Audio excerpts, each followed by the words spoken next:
is John Daly in Paris. I'm standing outside the sentry booth in the square in front of the Bastille on this sweltering hot day of July 14, 1789. More than 50,000 citizens have been kept waiting here since 10 a.m. Paris time, 5 a.m. New York time, by the Marquis de Launay, governor of the Royal French Prison Fortress. The crowd is demanding that the governor surrender the Bastille so that the people may have the arms inside to defend themselves against the king's mercenary troops who are at this very moment surrounding the city. If Delaunay refuses to turn the fortress and its arms over to the citizens of Paris, July 14th, 1789. CBS is there. The citizens of Paris before the Bastille. Columbia asks you to imagine that our microphone is at this famous event. All things are as they were then, except for one thing.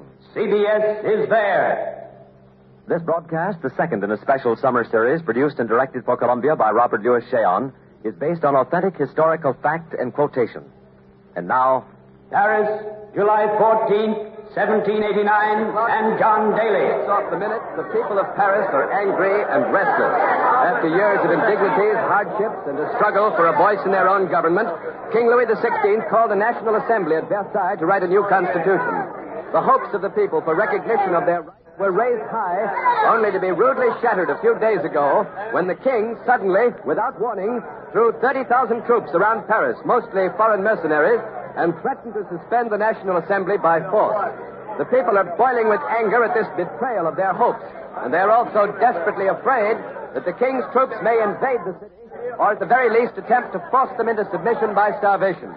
In a frantic hurry to gather arms with which to defend themselves, they have assembled here before the Bastille, the only remaining royal garrison in the city. 4 times they have sent delegations inside to demand its peaceful surrender of the governor. 3 times they have returned not only empty-handed, but also with a warning to disperse. Now, the 4th and what may be the final delegation has been inside the Bastille for over an hour. If the governor still refuses, there's no telling what may happen. The people don't want bloodshed, but they're grimly determined to have arms and the Bastille, which to them is a symbol of tyranny. And they're carrying every conceivable kind of weapon right now that they've been able to lay their hands on. I can see pikes and sticks and hatchets. Others are carrying axes and old swords, and a few even have muskets, which they seized this morning from the Hotel des Invalides. There are also several cannons, but whether they can take the Bastille is another matter. I've asked a young Parisian lawyer to tell you what he thinks about that. His name is Jacques Danton. He's standing by the sentry booth with me at the foot of the outer drawbridge. The booth, by the way, is empty. The guard was taken away by the people earlier, enabling us to set up our CBS equipment here. Monsieur Danton, Oui. the Bastille is surrounded by 2 moats. It has a 10-foot stone wall, a garrison of Swiss mercenaries and old French soldiers, and it literally bristles with cannon in the towers. Now, if the governor refuses to surrender, it would seem almost impossible for the people to take it. The walls of the Bastille, monsieur, are no stronger than were the walls of Jericho. Now, that red and blue cockade you're wearing, Monsieur Danton, I see that almost everybody here is wearing one. Does it have any special significance? It is the colors of Paris, but we call it the cockade of liberty. Now, tell me, sir, haven't I seen you at the Palais Royal with Messieurs Desmoulins, Robespierre, and Marat? That is possible, monsieur. We are friends. Well, aren't you, more than that, aren't you all leaders of the radical group here in Paris? Some people say so. Right, well, where are your friends today? Are they with you? Are they down here? Yes, they are out in the crowd somewhere. And that crowd, sir, seems restive. It seems to have a bad temper. Temper? We are sick of financial ruin caused by war, corruption, and extravagance, falling on those least able to bear it. We are no longer willing to carry the load our fathers endured. We look to political changes that will make all men free and equal, brothers of one great human family. Well, some of your countrymen, Monsieur Danton, have told me that our own American Revolution has had some influence on the spirit of the French people during the past 6 months. Monsieur Daly, we admire your young country very much. It has given the people of Paris hope for better things. Not beyond the grave, but here on earth, now, today. Thank you, sir. Monsieur Danton is walking away now, losing himself in the crowd. A huge, brawny figure of a man, black-browed, with a powerful face, and a heavy shock of black hair, which he keeps brushing away from his eyes. There's still no sign of the delegation's return from the Bastille. We thought they were ready to come out when we went on the air, but there seems to be more delay. We're still waiting here at the sentry booth, and we hope you'll stay with us. My colleague, Ken Roberts, is out there in the crowd somewhere with a portable transmitter. So I'm going to turn the microphone over to him. Go ahead, Ken. Come in, Ken Roberts. This is Ken Roberts. I'm standing approximately dead center of the Place de la Bastille, right in the very heart of this massive mob of people. It's hot here. The heat here is terrific. The temperature must be at least 110. Regardless of what happens here this afternoon, July 14th will probably be remembered by the people of Paris as the hottest day of the year. The crowd here around me stretches way back up the Rue Saint-Antoine as far as the eye can see, into the very heart of Paris. There are all kinds of people here, shopkeepers, middle-class citizens, and many of the city's 200,000 beggars. There are even some women and children. Most of them are poorly dressed and undernourished, reflecting the conditions under which they've been living for so long in these narrow, crooked, and dirty streets of Paris. They're standing and moving about in small groups. Some are hanging out of the windows bordering the square.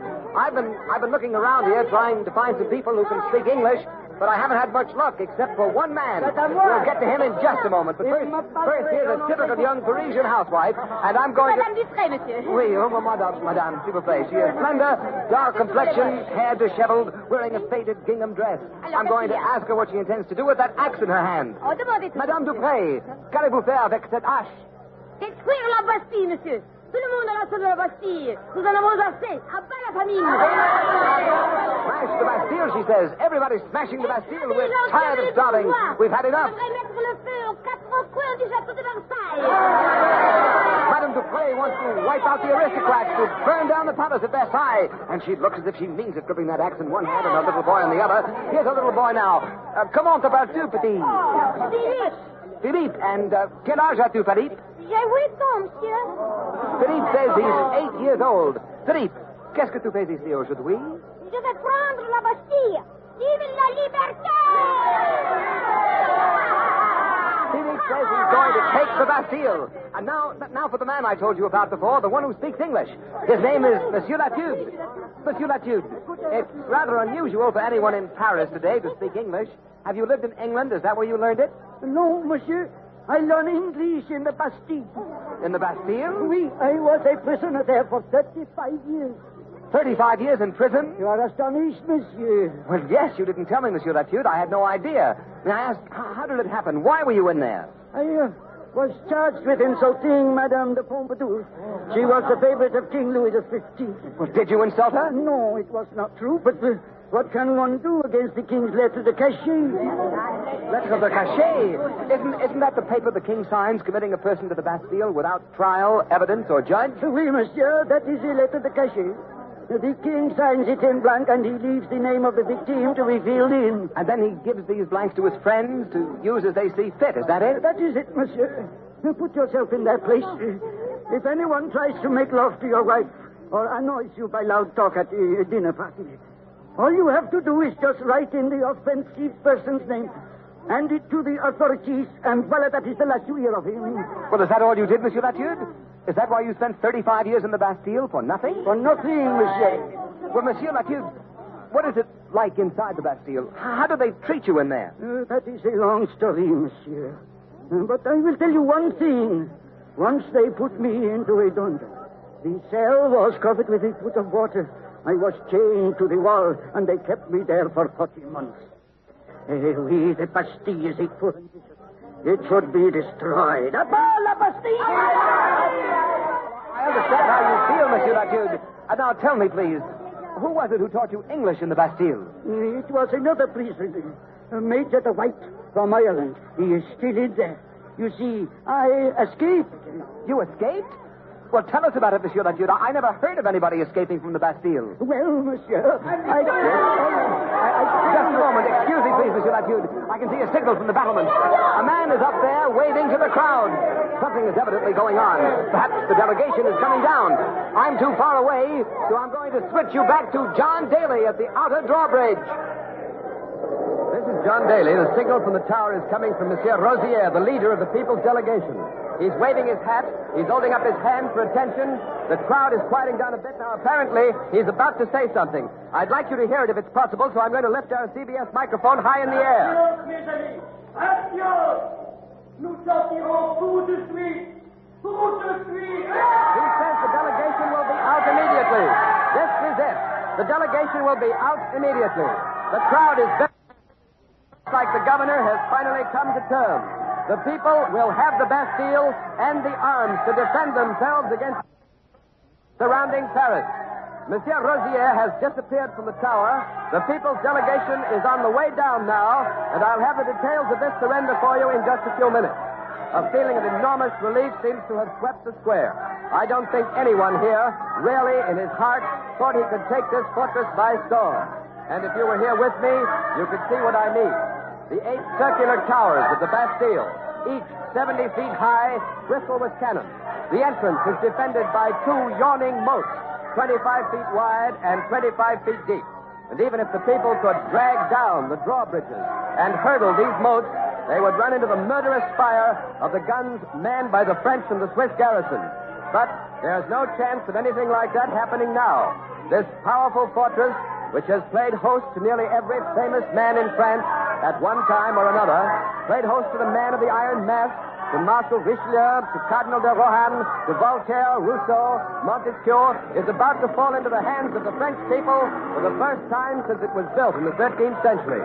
By the way, you can probably hear the chains rattling as the inner drawbridge comes down. And remember, even Peter the Great, the Tsar of all the Russias, was refused entrance into this tower of human misery and inhuman woe. No one knows how many prisoners are in there now, but if you'll stay with us for a while, we'll soon find out. For their day of liberation is here. The inner drawbridge is down now. There are the delegates. They are coming over the bridge. 5 men in black hats and long black frock coats, with Monsieur Rosier in the lead. They're walking across the inner court, and the outer drawbridge is coming down. But the first one is being taken up again. I don't quite get the meaning of that, for if the Bastille is to be surrendered, both drawbridges should be down. But we'll find out about that in just a moment. Now the outer drawbridge is down, and the delegates are walking rapidly across the bridge. They seem to be in a great hurry, and this crowd is pushing me around here. They're pushing me forward onto the drawbridge. Monsieur Rosier! Monsieur Rosier, into the microphone, please. En arrière! Le gouverneur ne s'est pas encore rendu! En arrière! Something has happened. Something is wrong. Rosier has just shouted that the governor has not surrendered the Bastille. I'll repeat that. The governor has not surrendered the Bastille. Monsieur Rosier is right on the edge of the bridge with me. Now some of the people understand. They're pushing back towards the Place de la Bastille. But the ones behind them who haven't heard are still pushing forward. Attention, cab, s'il vous plaît, attention. There's a lot of confusion here, and I'm caught in the mob. En arrière, en arrière. La Bastille n'est pas encore en dos. Oh, it's no use. I just can't hold them. They pushed Rosier and the delegates aside, and we're being forced across the bridge with the mob into the courtyard. S'il vous plaît, laissez-moi sortir. En arrière. Attention, cab. I'm in the courtyard now, rather, and I hope the microphone cable is swung out over the drawbridge into the moat. I don't know whether I'm still on the air, but assuming that I am, the people are still coming over. There are about 200 with me, and they're screaming and yelling. The guards are raising the outer drawbridge. People are spilling off into the moat or jumping forward into the inner court. Both the drawbridges are up, and we're jammed into the island courtyard between the 2 moats. Now, this is what has happened. This crowd of about 200 men and women who pushed across the outer drawbridge have been cut off here from the main mob across the moat in the Place de la Bastille. There is water on both sides of us. We're cut off. Gee, Huckleback!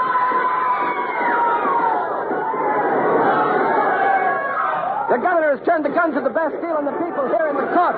They're helpless. So am I. If these bridge timbers don't stop those bullets. He's shooting them down like cattle. Men, women, falling, screaming.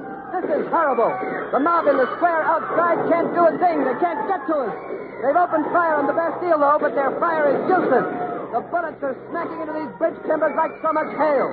We're trapped here between the 2 drawbridges, but at least a couple of our men are up hacking away at the chains of the outer bridge. The people are being massacred, cut down.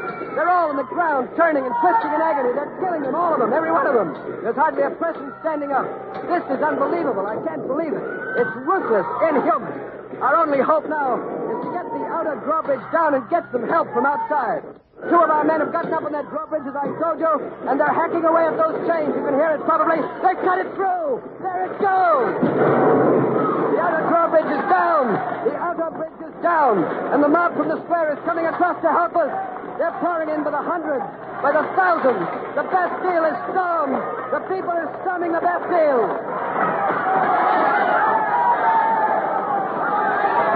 The people are firing up at the parapets, trying to pick off those Swiss guards. The bullets are flying all around us. Oh, that was close. The Frenchmen are shooting at the Bastille from across the square and up on the rooftops. The garrison, the guards, are answering with volley after volley of fire from the fortress. I can see some wagons now loaded with hay, and the people are bringing them up here. They're going to set fire to the governor's house here on the island between the two drawbridges, and they're doing it. There are 3 cannon. 3 cannon are being wheeled into place. The people must have taken them this morning from the Hotel des Avilades. They're training them on that inner drawbridge. They're going to blast it down. The governor's house is starting to burn. Smoke is curling up from it, and now our cannons are in position. They ought to go off at any minute. No, something's changed. The firing inside the Bastille seems to be slackening off a bit, but the people out here are still firing. They're mad with rage at the sight of the bodies of their own people who were shot down by the governor. Now the firing from inside seems to have stopped. The governor's house is burning, though, a flaming inferno. Smoke is shooting up in great billows. Oh, someone on the parapets is waving a white flag. He's shouting something. I can't hear what he's saying. There's too much racket. But the drawbridge, the inner drawbridge is coming down. The bridge is down. The Bastille is really surrendering this time. The gates are being opened. The people have stopped firing, and they're going wild. They're streaming over the bridge into the fortress. I can't follow them, but Ken Roberts is coming up with his portable transmitter. Go inside. Inside, Ken. Stay with the mob. I'll switch to you when you get well inside. Well, now the unbelievable has happened. The people have done the impossible. They have captured the Bastille. I still can't understand why the governor fired in the first place. It was either accidental, that is, a misunderstanding of orders, or it may have been deliberate treachery. I also can't understand the suddenness of this surrender. It was completely unexpected, and there must have been some strong reason for the governor to surrender so quickly after his massacre of these people out here. Perhaps there was a mutiny inside by French troops, or else maybe the governor could have been shot. Or perhaps it was the threat of the 3 cannon out here which persuaded him to give up in the hope of generous terms. Well, at any rate, the Bastille has surrendered, and Ken Roberts should be well inside by now and ready to tell you what's going on in there. Go ahead, Roberts. This is Ken Roberts. I'm inside the Bastille in a huge inner courtroom, quite high, I'd say about 20 feet, and 40 by 40 in length and width. There are no lights, no windows, a stone floor and walls. Pine torches stuck into the walls cast an eerie light over the wild confusion going on in here. The people are still pouring in. Some have seized the keys and already gone down into the dungeons to release the prisoners. The mob in here is shouting threats at the terrified garrison. The soldiers have lined up on 2 sides. Old French soldiers on the right, Swiss mercenaries on the left. They're all trembling with fear. They're shouting at the top of their lungs, "Le Bastille se rend! Le Bastille se rend!" The Bastille surrenders. The governor is in the middle of the room, surrounded by the mob. He's wearing a gray frock coat, a red cross of Saint Louis, no hat. Somebody's just snatched his gold-headed sword cane from him, but the governor is taking it all. He's standing there, grim and defiant. He's got a lot to pay for the brutal massacre of those people out there in the courtyard. Now I've worked my way up to one of the old French pensioners, and I'm going to ask him why the Bastille surrendered. Monsieur, pourquoi la Bastille s'est-elle rendue? Nous l'avons forcé. Nous n'avons pas tiré sur nos frères. C'étaient les mercenaires suisses qui ont tiré. He says it was the Swiss guards who fired. The French soldiers refused to fire on their own people. They forced the governor to surrender. Le gouverneur voulait décharger son pistolet dans le tonneau de poudre. Il voulait faire sauter la Bastille. Nous l'avons empêché. He says the governor wanted to blow up the Bastille, but they stopped him. And now the mob has seized the governor and the soldiers. They're dragging them out of the Bastille. Monsieur Rosière, est-ce que vous les emmenez? L'hôtel de ville, pour répondre de ses crimes devant le tribunal du peuple. They're going to take the governor and his soldiers to the Hotel de Ville to be tried before a people's court. Just a moment, there's a prisoner.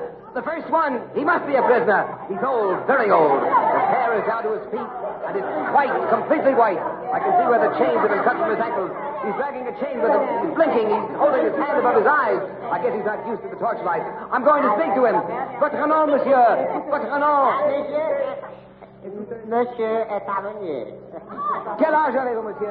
J'ai 90 ans. He is 90. How long in prison, monsieur? Combien de temps avez-vous passé à la Bastille? 30 ans. 30 ans. 30 years in prison. Je vous félicite, monsieur, de votre libération de la Bastille. Oh, merci, monsieur. Qu'est-ce que Louis XV et Madame de Pompadour diront de tout ça? I congratulated Monsieur Tavernier on his release, and he says he wonders what King Louis XV and Madame Pompadour will say. Both have been dead for at least 15 years. Now I'm going to ask him how many prisoners there are on the Bastille today beside himself. Monsieur, combien de prisonniers y a-t-il? Jean, Bouchard, Bernard, Desroches, Antoine Pujata, De White, le comte de Solange, la Corrèze. Oui. Combien d'autres? C'est tout. This is incredible. Monsieur Tavernier named 6 men. Counting himself, that makes only 7 prisoners in the Bastille at the time of its fall. This is John Daly again at the sentry booth by the outer drawbridge. I've taken the air away from Ken Roberts because I've just been informed by our CBS studios here in Paris that the news of the Bastille's fall has already reached the king and his troops in Versailles, and we'll switch out there in just a moment. First, a last look at this turbulent scene. Part of the mob is dragging the governor and his garrison up the Rue Saint-Antoine to the city hall, the Hotel de Ville. The people here are rolling barrels of gunpowder and cannon across the bridges. They're passing out guns, thousands of them taken from the Bastille arsenal. They're working feverishly against time because they're desperately afraid of the king's reaction. But now, for an on-the-spot account of that reaction, I switch you to Versailles. Harry Marble reporting. This is Harry Marble in Versailles. King Louis XVI has just ordered his troops withdrawn from around Paris. The order was issued just a few minutes ago, after His Majesty was informed of the surrender of the Bastille. The king was in the palace when the Duc de Liancourt, a member of the royal household, brought him the news. When de Liancourt told the king that the Bastille had been stormed, His Majesty inquired, "Is this a revolt?" And the Duke replied, "No, sire, it is a revolution." The king then, without his usual bodyguard, without even his hat, but accompanied by his 2 brothers, ran out of the palace to the National Assembly on the edge of the palace grounds. There he made an unprecedented appeal to the National Assembly. He placed himself in the hands of the people's representatives, men he had only yesterday threatened to destroy. He urged them to help him ensure what he termed the salvation of the state. The king said, "I await this from the National Assembly, from the zeal of the representatives of my people." The king also announced that he would go to Paris tomorrow and personally conciliate the people. He has also appointed the Marquis de Lafayette, head of the new National Guard, and the Marquis will escort him into Paris tomorrow. Lafayette, who helped us, the American people, win our independence a short time ago, has been playing a major role during the last 8 years in France, helping his own people win a voice in their government. Today, he is Vice President of the National Assembly. It's a particularly happy day for him. He's standing right here beside me. Monsieur de Lafayette, what does this mean today for the people of France? It means, monsieur, that the spirit of the rights of man, which was born in France and nurtured by your country, has now returned to Europe.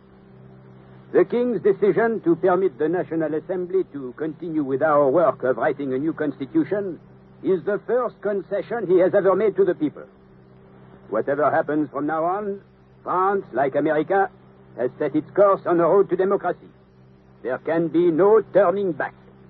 Thank you, Marquis de Lafayette. And now, for the people's reaction to the king's announcement, we return you to Paris and John Daly. This is John Daly. I'm standing in the Place de Grave, the city square in front of the Hotel de Ville, the city hall. The unexpected news from Versailles has turned Paris into a frenzy of celebration. The people are dancing and parading in the streets, no longer in fear of their lives. They're shouting, "Long live liberty, long live France." The governor of the Bastille has been executed for the massacre of the 171 men and women murdered by his guns this afternoon.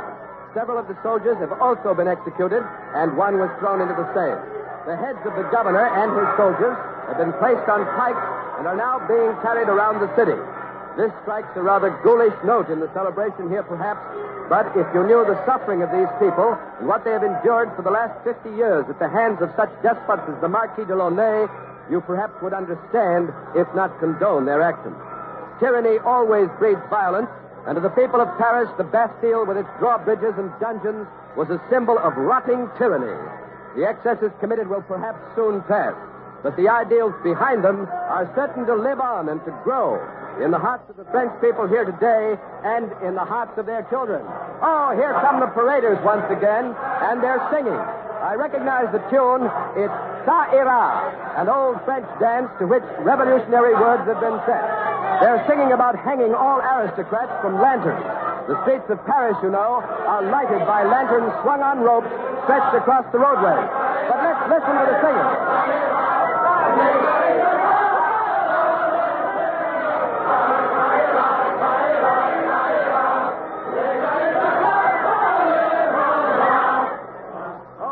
Women in the crowd is waving a large key, a very large key. One moment while I ask her what it is. Mademoiselle!